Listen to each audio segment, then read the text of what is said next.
कहाँ राजा भोज कहाँ गंगू तेली। दोस्तों ये डायलॉग आपने किसी मूवी, सॉन्ग या फिर कहावत में भी सुना होगा। आखिर में राजा भोज थे कौन। 11वीं सदी का भारत राज्य टूट रहे थे, बाहरी हमले हो चुके थे और इसी आसान दौर में एक ऐसा राजा उभर आता है जिसे लोग सिर्फ योद्धा नहीं बल्कि विद्वान, वास्तुकार और महान शासक के रूप में याद करते हैं।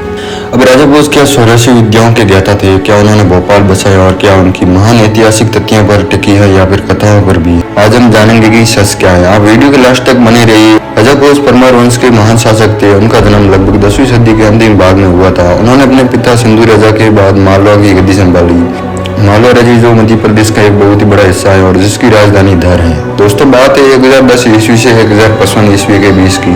ये वह दौर था जब भारत छोटे छोटे राज्यों में बंटा हुआ था और राजपूत शक्ति उभर रही थी। इस समय भारत पर महमूद गजनवी के हमले हो चुके थे। नॉर्थ इंडिया में अस्थिरता थी। मालवा स्ट्रेटेजिक लोकेशन पर था, इसलिए राजा भोज को सिर्फ विद्वान नहीं बल्कि सक्षम योद्धा भी बनना पड़ा।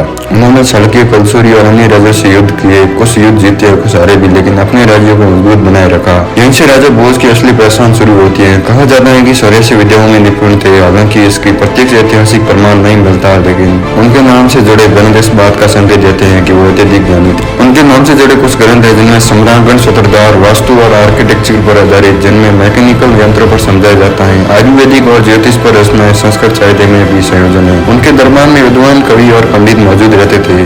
फिर धार को एक नॉलेज हब बना दिया गया था। बात करते हैं इनकी वास्तुकला और इंजीनियरिंग की। भोजेश्वर मंदिर जो भोजपुर में स्थित है और उसके अंदर बहुत ही बड़े शिवलिंग का स्थापन किया गया था। यह मंदिर आज भी वास्तुकला रहस्य है। इतना बड़ा शिवलिंग कैसे स्थापित किया गया? राजा भोज ने एक बड़ा तालाब बनवाया, जिसे कहा जाता है कि उसने एक पूरे क्षेत्र को जल से समृद्ध कर दिया। फिर उन्होंने भोपाल की स्थापना की। कई इतिहास मानते हैं कि भोपाल का पुराना नाम भोजपाल था। ये नाम राजा भोज और उनके बने हुए बांध से जुड़ा माना जाता है। हालांकि इस पर भी एक ऐतिहासिक बहस है। माना जाता है कि यहाँ पर भी एक संस्कृत पाठशाला थी जहाँ माँ सरस्वती की पूजा भी होती थी। समय के साथ यह जगह एक विवाद का केंद्र बन गया। आज भी इतिहास और राजनीति के बीच का एक संवेदनशील मुद्दा है। 1600 विद्याओं के ज्ञाता और एक महान राजा, एक व्यवहारिक और विद्वान शासक, साहित्य और वास्तु में संयोजन, राजनीतिक चुनौतियों का सामना उन्होंने इतिहास में थोड़ा रोमांटिक किया। राजा भोज सिर्फ नाम नहीं, एक युग का प्रतीक थे। तलवार और कलम दोनों पकड़ रखी थी। राजनीति और शिक्षा दोनों में समानता थी। हो सकता है कि 1600 विद्या वाली कहानी में थोड़ी अतिशयोक्ति हो, लेकिन यह निश्चित है कि 11वीं सदी के बाद भारत उनके बिना अधूरा है। और आज जब हम विकास और ज्ञान की बात करते हैं तो 1000 साल पहले का एक राजा हमें याद दिलाता है कि असली शक्ति सिर्फ तलवार नहीं, ज्ञान में होती है। दोस्तों अब बात करते हैं जिसका आपको बेसब्री से इंतजार था कि गंगू तेली कौन था।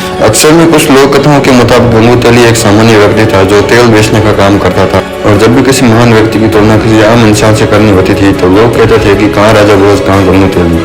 यानी एक तरफ शिखर की महानता और दूसरी तरफ बिल्कुल आम जीवन। तो दोस्तों अगली बार जब आप किसी को यह कहते सुनो कि कहाँ राजा भोज कहाँ गंगू तेली, तो जरा एक बार जरूर सोचिएगा कि कहानी शायद उतनी सीधी नहीं जितनी लगती है। दोस्तों कैसी लगी आपको हमारे राजा भोज की कहानी? कमेंट में जरूर बताएं। वीडियो को लाइक और चैनल को सब्सक्राइब करना बिल्कुल नहीं भूलिएगा।